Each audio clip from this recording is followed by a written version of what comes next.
Welcome back to Families in Action, brought to you by your hometown station, AM 1220 KHTS. If you are listening today and would like to call in any part of the show, please feel free to do so at 661-298-5487. That's 661-298-KHTS.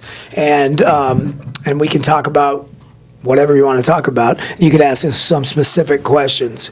So Alex, I guess before we start, you and I, let's clarify what our roles within Action are.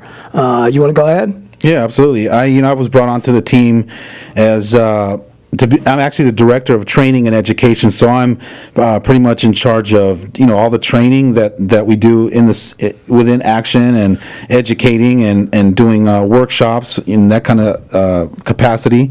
So that's what my role is. Okay. And I have a couple of different sort of titles with Action, but with many hats, right? A couple of hats in Action. Program director for the intensive outpatient program, which is part of Action Family Counseling, and then also community relations, which is part of Action Family Counseling, as well as part of the nonprofit side of Action, which I don't think the great majority of people out there are really aware of the differences between the two entities that Action really is. And so what I would like to see us do is sort of clarify some of that and see what we're doing in the community, as a whole, Action as a whole. Yeah, I think that most people, when they hear the word Action, they just take their experience, whoever they had an experience with, and that whether it's one experience or many, they just take that one experience, they just put it in a box, and that's Action for them. Right. But I'd love to have the conversation and break it down for different people and really let them know all the different things that we do. Well, purely, in the treatment world, one of the things that we sort of break it into areas of is prevention, intervention, treatment, and recovery. Those 4 different areas, right? So when you're talking about any kind of treatment, really, but we're specific, drug and alcohol is our specialty.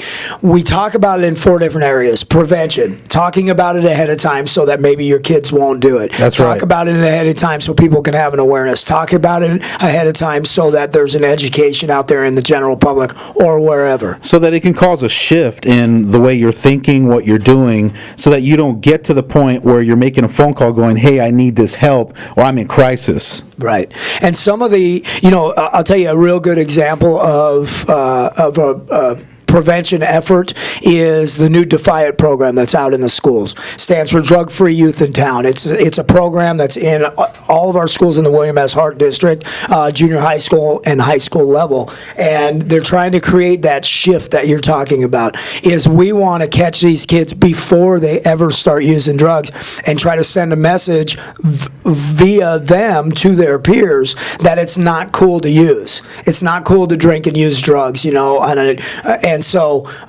to create a shift that the cool kids aren't the ones doing the drugs, the cool kids are the ones who aren't doing the drugs. Well, like that you said, use the word shift, because I really believe that it's a paradigm shift. It's a cultural shift.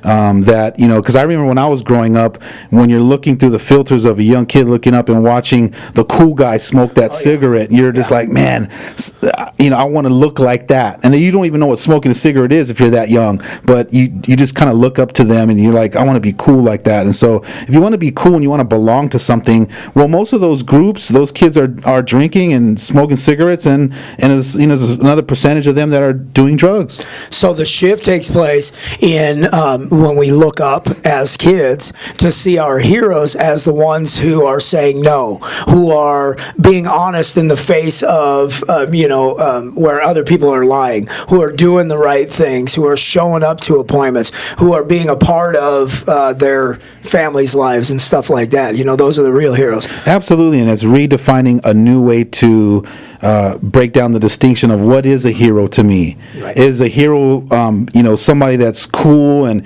is doing all these things, but they're going to sleep at night, they're crying themselves to sleep at night because they're worrying about how they're going to pay their bills tomorrow and that kind of stuff?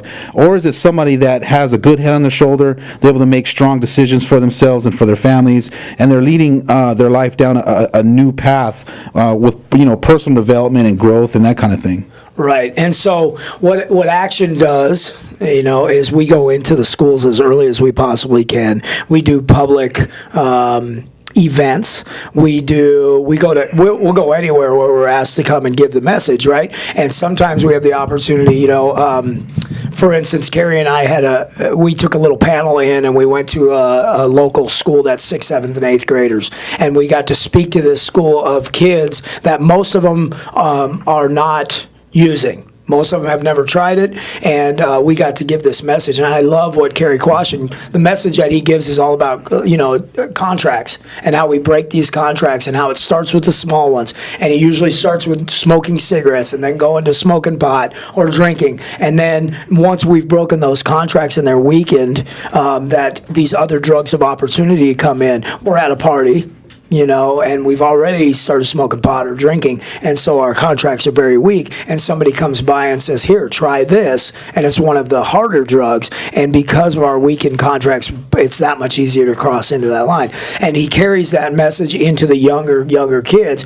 to solidify those contracts when they're that young, which is awesome. Part of that prevention effort. Absolutely, and I think that having some confidence when you're young, whether your parents are developing that within you and reassuring that you are a powerful human being and you can think for yourself and between right and wrong, and as they're assuring your confidence, I think it's a lot easier as you're growing up to be able to look to your friend and say, no, I'm not going to do that, and keep those contracts. Yeah. I think when parents aren't doing that work and really have kind of taken their eye off the game and focusing on other things, that the kids are starting to have these self-limiting beliefs about themselves, and they're looking to belong to something. They need to feel something, so they're starting to follow these other groups of kids. And I think that's where those contracts are slowly starting to be tossed away and saying, I'll try that. Let me try this on and see what it's all about. So on a prevention effort, that's just a real small taste of some of the things that we are doing over at Action, is going into the schools and talking to the kids and educating parents, and all of that is part of the prevention effort. And when we come back after break, we'll move into what our intervention efforts are looking like. And this is Families in Action, brought to you by your hometown station, AM 1220 KHTS. The lazy days.